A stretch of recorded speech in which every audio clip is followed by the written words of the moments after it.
शेतकरी बंधूंनो, मी भूजल तज्ञ शेतकरी मित्र अनंत पाटील मोरे. मित्रांनो, आज आपण आलो वाशिम जिल्ह्यातील वाकद या रिसोड तालुक्यातील वाकद या गावी. आमचे पाहुणे तसेच मित्र भाऊ गोडके यांच्या माध्यमातून आपण या गावामध्ये आज आलो मित्रांनो. आणि जवळजवळ 3-4 वर्षापासून सतत या गावामध्ये येणं असते. स्वतः भाऊ सुद्धा आपल्याकडून पॉईंट घेऊन त्यांना नंबर 1चे पॉईंट लागले दोन्ही पॉईंटला. आणि त्या संदर्भातून आपण आज दत्ता भाऊ गोडके यांच्या शेतामध्ये आलो.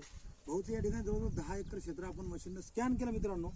आणि एक या ठिकाणी त्यांना 2 इंचपर्यंतचा चांगल्या प्रतीचा पॉईंट आपण मशीननं फाइंड आउट केला. 150 फुटापर्यंत या बोरला पहिलं पाणी लागण्याची शक्यता आहे मित्रांनो. 280 ते 310 पर्यंत 2 इंचपर्यंत पाणी हा बोर बाहेर फेकताना आपल्याला दिसेल.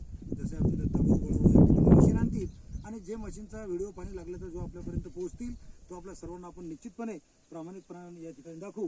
गेरू या बोरला मामाला सांगू इच्छितो की गेरू लागल, पण गेरू 2 पॅचमध्ये असल्यामुळे मित्रांनो बोर गाळणार नाही. 350 फुटापर्यंत आपण या बोरची डिप सांगतो. सरासरी 30 फूट प्लस मायनस यामध्ये आपण धरू शकतो. तरी सुद्धा आजच्या घडीला या ठिकाणी 2 इंची पाणी या बोरला लागणार आहे. जसे अपडेट येईल आपल्या सर्वांना नक्की पोहोचू.